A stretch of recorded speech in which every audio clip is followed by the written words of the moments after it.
Well, they did try their darndest, but the Minnesota Twins bullpen was not able to blow this one against the Milwaukee Brewers.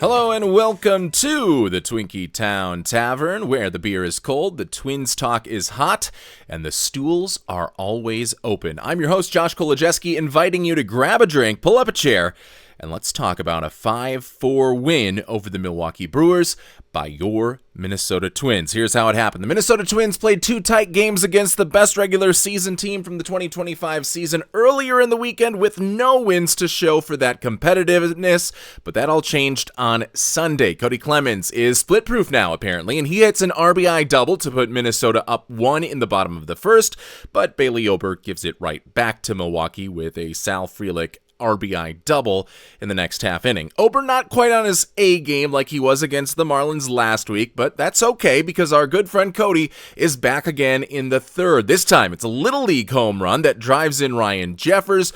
3-1 Twins. Milwaukee hits a pair of solo shots to tie the game at 3 heading into the bottom of the 5th before Jeffers takes the torch from Clemens and gives Minnesota its 3rd lead of the game. It's a solo home run that goes right into left center field. Victor Caratini adds a run with a sacrifice fly in the 8th, and Luis Garcia teases the Cheesehead State by letting them get back within a run in the 9th before finally closing the door. The Twins win 5-4. They improve to 21-26. They're in 3rd place in the AL Central, 4.5 games back of Cleveland, and just 1.5 games behind Texas for the final American League wildcard spot. So let's get into it. Thanks for joining us here on a beautiful Sunday night, Monday morning, whenever it is that you are listening to this one, as we recap the Twins' series finale win over the Milwaukee Brewers, a border battle coming its way into Minneapolis, and it was one of the most attended games, a paid attendance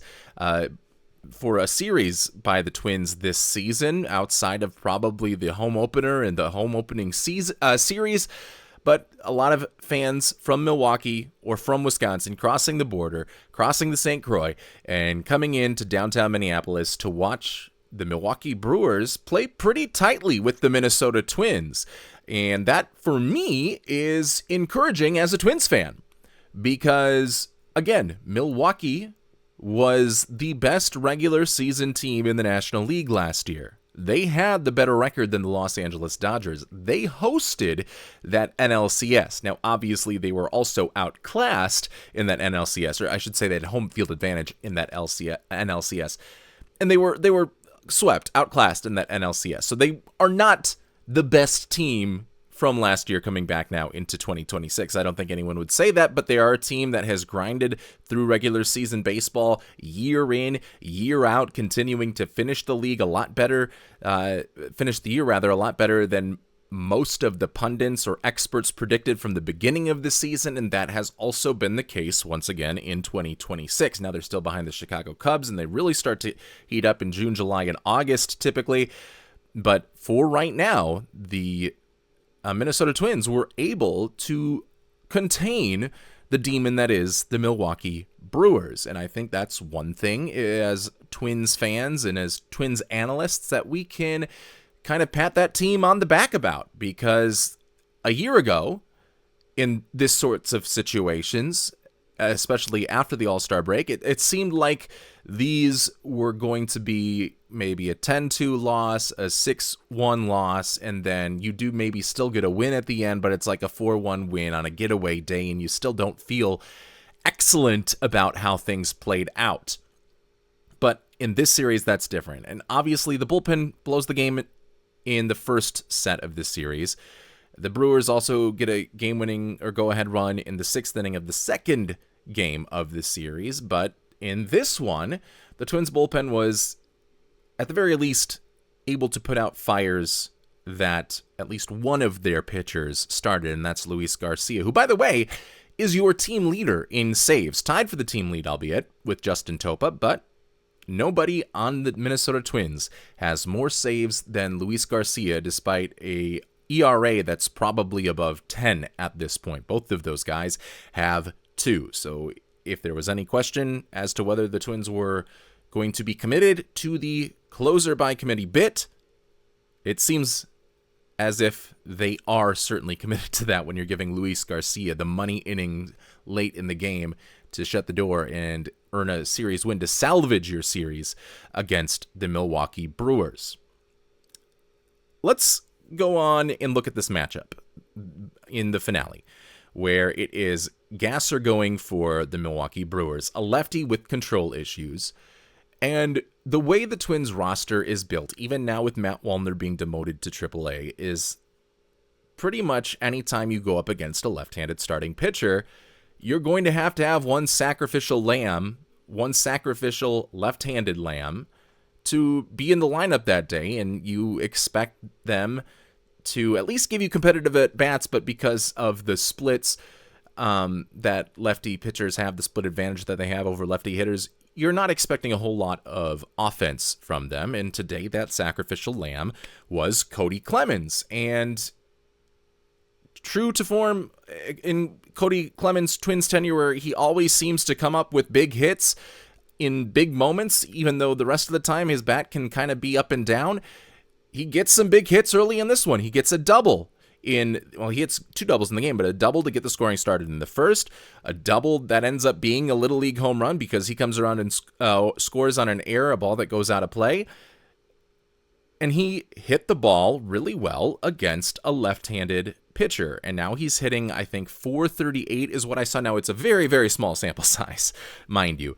But I think it's like a 3 for 7, 4 for 7 sort of split against left-handed pitchers. So if you can have that from Cody Clemens and kind of expand it to, 15, 20 games that he is the sacrificial lamb, whether you choose him or if Matt Wallner comes back and you put him in that spot, or you put Trevor Larnach out there, one of those guys is going to have to always be in the game against lefties no matter what, just based on how this lineup is built. And if Cody Clemens is able to give you even half of what he was able to today, he might be that best option. And he also has the ability to play different positions, albeit mostly a first baseman, but he's played in the infield, in the outfield throughout his career, not just during his Twins tenure, albeit the defense is not always going to be great, but on a getaway day against a left-handed pitcher, I don't think you could ask for much more than what Cody Clemens was able to give you in this game. Excellent performance by him. He gets Minnesota into a good position early in the game and then kind of turns it over to Bailey Ober. And Bailey Ober, coming off of his Greg Maddux, the 89-pitch shutout against the Miami Marlins, where he was just on top of his game, didn't walk anybody, was throwing strikes. We kind of see what the back and forth with Bailey Ober is, the yin and the yang, the push and the pull.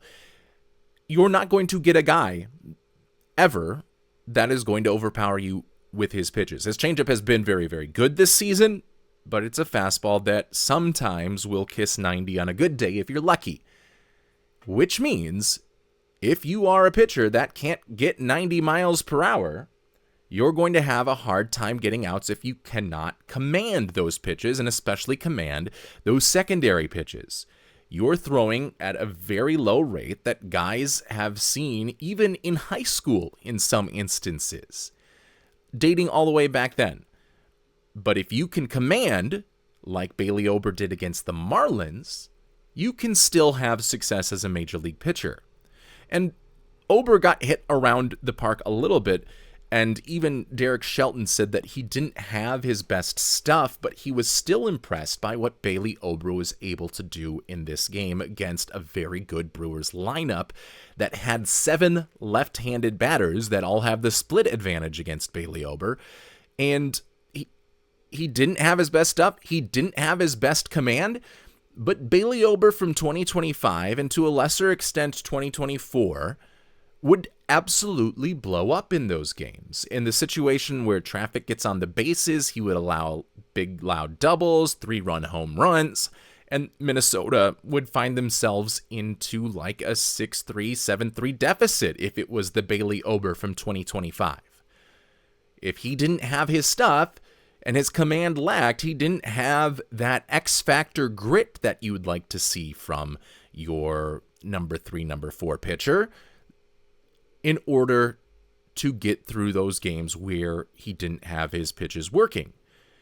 And that is kind of more akin to what we saw in 2023 and 2022 and even 2021 when he first made his name as a Minnesota Twins starting pitcher in the second half of that season after that trade deadline sell-off. So you're getting really good stuff from Bailey Ober, even when he doesn't have his best stuff. The numbers, I mean, they're not great. It's 3 runs in 5 innings, but he still gets the win. His ERA is still 3.7, 3.6 for whatever ERA is worth. And I think when you look at a pitcher like Bailey Ober, you are going to, FIP is not going to have as much of an effect, or it's not going to sway me for a contact pitcher like Bailey Ober, because he's a guy that's relying on getting the ball down and getting balls on the ground or getting soft contact in the air.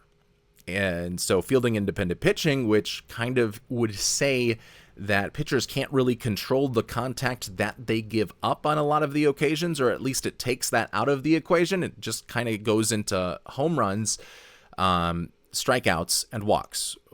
A formula that figures out how to compress all of those together and make it look similar and puts it on a similar scale as earned run average. And Bailey Ober is never going to have a super, super low fielding independent pitching stat because he's not a big strikeout guy, and he can get strikeouts. He got 7 against the Marlins in that shutout win last week, but he's not going to be getting those high strikeout numbers every single game, so that when they accumulate over the course of the season, he has so many more strikeouts than the walk rate that he has or the home run rate. He doesn't do that. So fielding independent pitching, looking at that, becomes a little bit less important for Ober and the earned run average and what he's able to do. And that still is dependent on a lot of the fielders behind him and how they're able to get to the ball. And I think we saw Austin Martin make a nice catch. It still took a weird route in right field to get there, whereas if Matt Wallner was still on the team and Matt Wallner was the sacrificial left-handed lamb throughout the early parts of the season, and he was out there in right field running balls down, it would have been a double. And Bailey Ober's run line looks a lot different, but he has a little bit more range in the outfield. He has still giving up the soft contact. He's not giving up a lot of big hits, and the 2 home runs that he gave up, and I know as a pitcher you're not going to really be able to control this, but they were both solo home runs for whatever that is worth.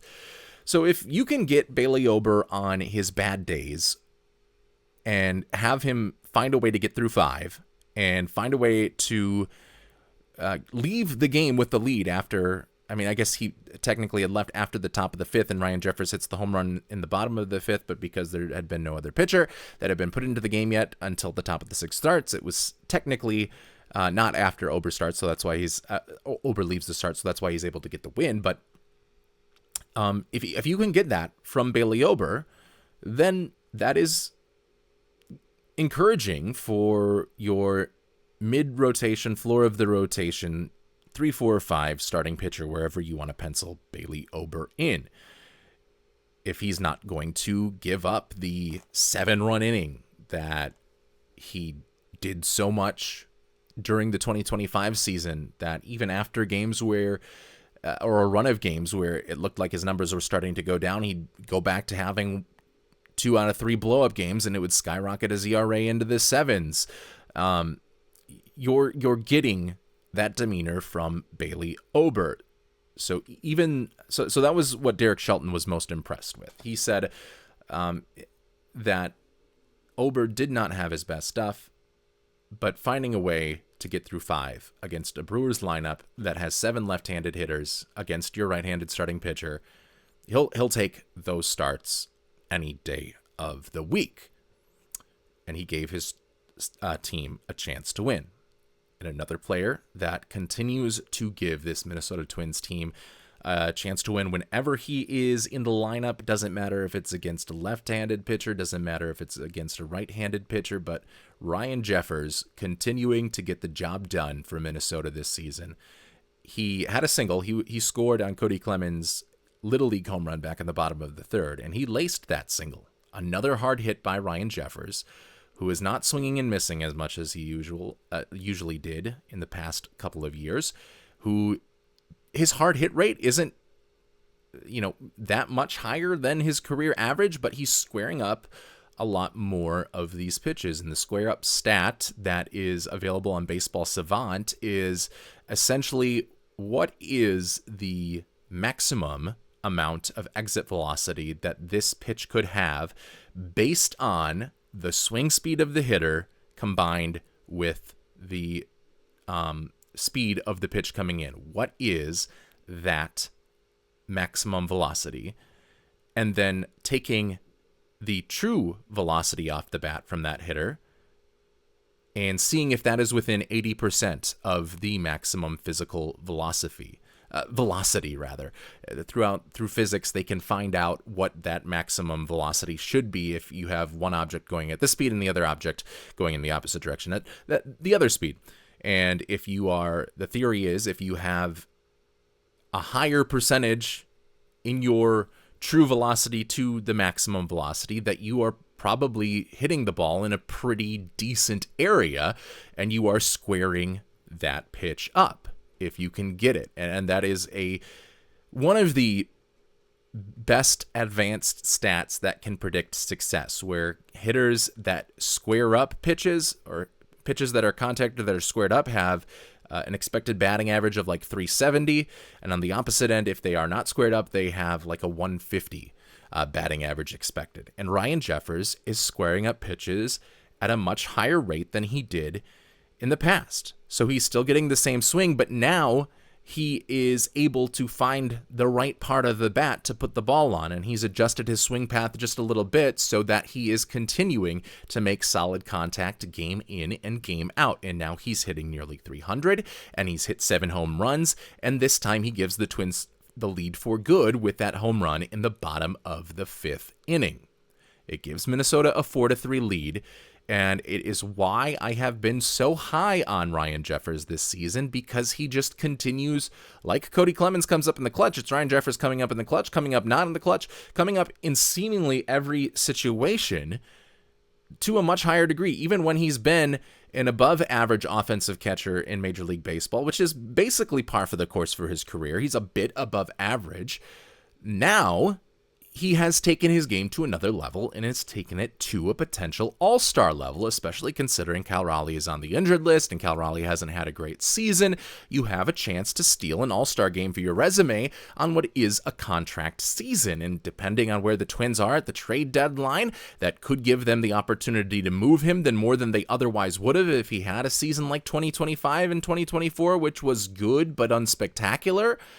Or if Minnesota is able to kind of get back into a divisional race, then you have a hitter that is able to kind of hit any pitcher that he's faced so far this season and is able to get good contact and take good at-bats and is drawing walks at a much higher rate than he ever has in his career and is chasing less than he ever has in his career. And you're adding that sort of bat to a lineup as you try to make a run, potentially, low probability, but still potentially, for the postseason. And then you can get into the contract and all of that, and whether you are able to re-sign him or if you just let him walk with some draft compensation if you give him that qualifying offer. So Ryan Jeffers has been a revelation, but in the opposite direction, Royce Lewis has not. And it is really unfortunate how far Royce Lewis's downfall has come. He's the last 2 seasons, 2024, 2025, had not been great for Royce Lewis. And it all kind of started in 2024 after he came back from the injured list, hit a home run in his first game back from the injured list against the New York Yankees, got hot for about a week or two, and then said, yeah, I don't really slump so much. And since that moment, he has been a terrible hitter, and that's why you don't mess with the baseball gods. But also, like, I don't know what happened. I don't know if the arrogance kind of got a little bit too much into his head from the success that he was able to have in 2023 throughout the season into 2024. But now the problem with Royce isn't the injuries, it's just a complete lack of performance. And we thought 2024, the back half of that part of the season, and 2025 were bad. He's hitting 230 in those seasons, and this year he's hitting 160, and in this month he's slashing 105, 186, 132. That is 105 as your batting average, 186 as your on-base percentage, and 132 as your slugging percentage, for a grand total OPS of 318. And 318 would get you demoted as an on-base percentage number for a lot of teams. But no, it is on-base plus slugging. That is 318 for Royce Lewis. He did have some decent defensive plays today, but made some defensive mistakes earlier in the series. So it's not as if he's giving you an elite defensive performance over at third base game in, game out, and you pair that with the fact that he struck out 16 times in 44 plate appearances this month, it's getting a little bit harder to keep Royce Lewis on the active roster. And you have a couple of things that you can do, and it might even be done by the time you're listening to this podcast, is that you can send him down to AAA and really have him get his bearings back.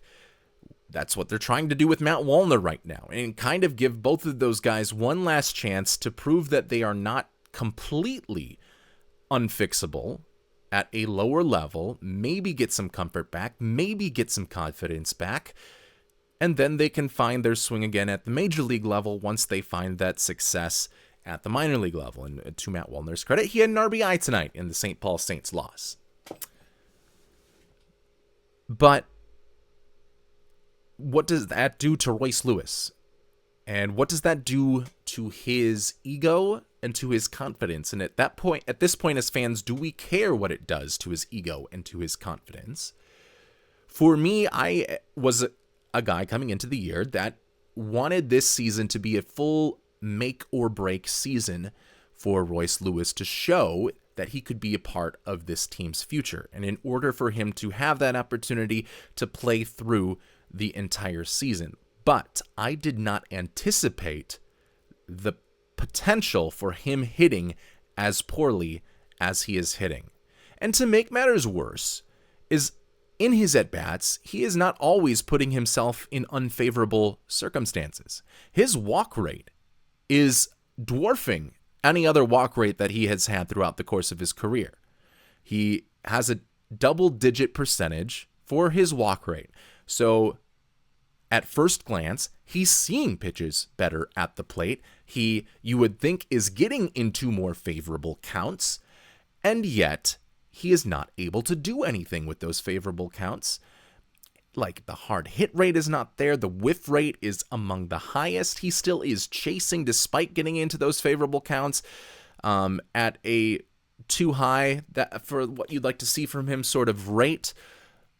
He can't hit the fastball. He's having trouble with pretty much anything that is not a slider left in the upper part of the zone. That is really the only pitch that he has a positive run value on in hitting is a slider. But we see how sliders down in the zone. So these are mistake pitches that he is able to hit. The only time he is able to hit is a breaking ball left up. And your success now as Royce Lewis is completely dependent, 100% dependent on whether or not the pitcher makes a mistake to you. His swing is still fast.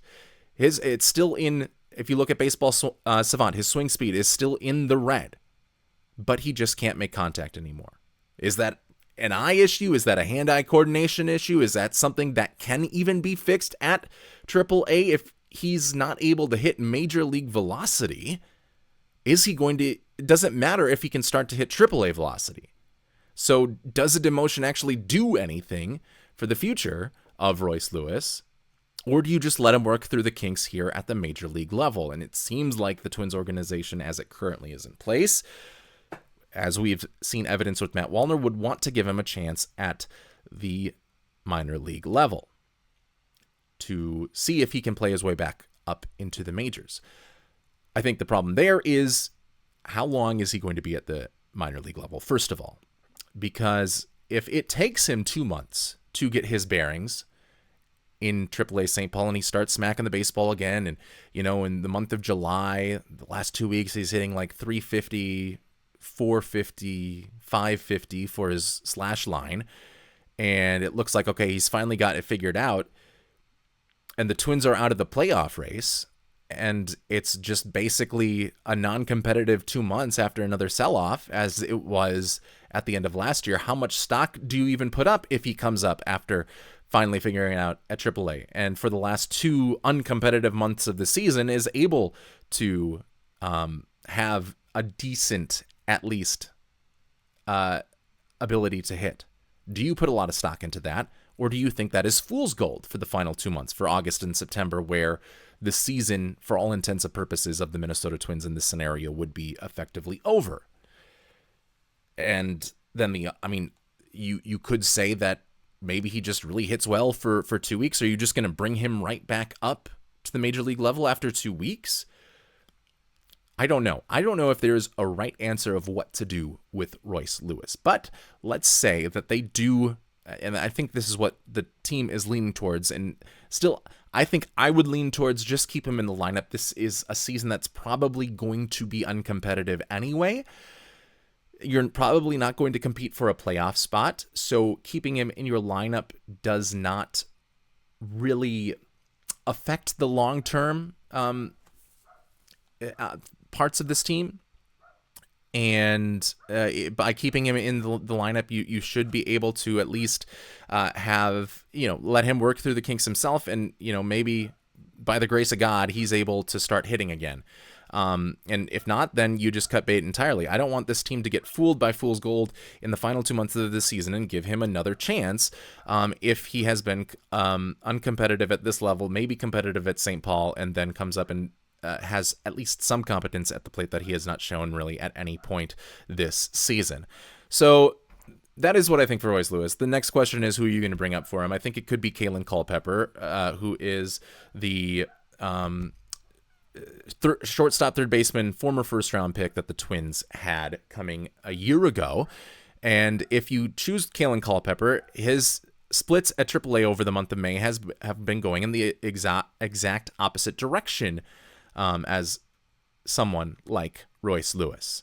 So has 10 walks and 11 strikeouts. His strikeout to walk ratio is really good. He's seeing the ball well. He's hitting 290, 350, 450 in the last month at the AAA level. So if you can get that from Kalen Culpepper, you might not ever even need to see Royce Lewis again, even if he does perform well at St. Paul. So if Royce Lewis does go down, I would like to see no one other than, I don't want to see Orlando Arcia. I don't want to see Kyler Fedko. I want to see Kalen Culpepper and see if he can give Minnesota something to hope for its future. Well, up next for your Minnesota Twins, they have a series against the Houston Astros at Target Field. And this is a much different Astros team than probably the one you've been used to over the last decade or so. They are 19-29. They just lost Jose Altuve, it looks like, to the injured list. Also, Carlos Correa obviously done for the season with his ankle injury.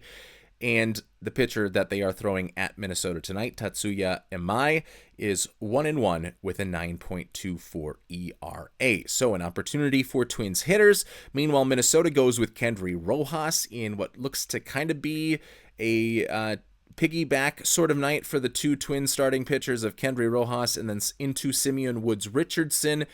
And kind of see if that role helps Simeon Woods Richardson a little bit more after his really bad start to the season. Meanwhile, I'm excited to see what Kendry Rojas can do. I really like his changeup, really like his fastball, really like that he comes from the left side. All that he needs to fix really is his control. If he can fix his control, you might have an ace in the making, but that obviously is a very big if. We'll see what he is able to do tonight, and then we will talk about it right here on the Twinkie Town Tavern. And that is the last call for Twins Talk tonight. Thanks for pulling up a stool and joining the conversation at the Twinkie Town Tavern. We'll see you back here after the next one. Go Twins!